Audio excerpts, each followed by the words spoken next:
যে ফেসিবাদ বিরোধী ওই লেখক, সাংবাদিক, শিল্পী গোষ্ঠীরা আবেদন করেছে এবং এখানে স্পেসিফিক আপনার একজনের সম্পর্কে বলেছে তারা ফেসিবাদের দোষর।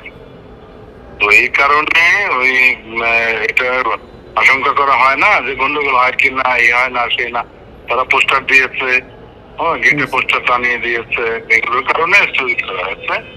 কালকে আমরা বসবো, শিক্ষকরা বসে ওইটা আমরা যারা ওই আয়োজন যারা করেছে তাদেরকেও ডেকেছি, তাদেরকে নিয়ে আমরা বসে সিদ্ধান্ত নিই। না, প্রশাসনিক নিরাপত্তার প্রসঙ্গটা ঘাটতির প্রসঙ্গ না। এখানে আমাদের তো রেগুলার বেসিসে চারুকলায় যে বকুলতলা, এখানে তো রেগুলার সাংস্কৃতিক কর্মকাণ্ড গুলো হচ্ছে। এই সাংস্কৃতিক কর্মকাণ্ড গুলো তো আমরা বিশ্ববিদ্যালয়ে আমরা চাই, আমরা করি, চারুকলায় আমরা চাই, বিশ্ববিদ্যালয়ে এগুলো আমরা অন করি, ঋতুভিত্তিক যে সমস্ত কাজগুলো করে সেগুলোকে অ্যাপ্রিসিয়েট করি। কিন্তু যেহেতু এরকম একটা সুনির্দিষ্ট অভিযোগ এসেছিল 11th আওয়ারে, তখন আমরা তো দিয়েছিলাম প্রোগ্রাম করার জন্য।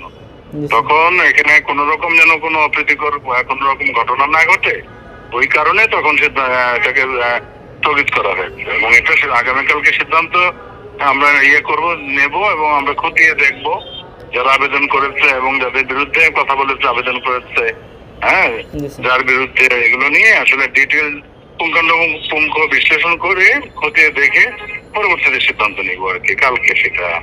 আর নিরাপত্তার যে প্রসঙ্গটা বললেন, এখানে তো আমরা কখনোই রেগুলার আমাদের বকুলতলায় রেগুলার নিয়মিত প্রোগ্রাম গুলোই হচ্ছে। বিশেষভাবে কখনোই কাউকে আমরা নিরাপত্তা তো নিশ্চিত করি না।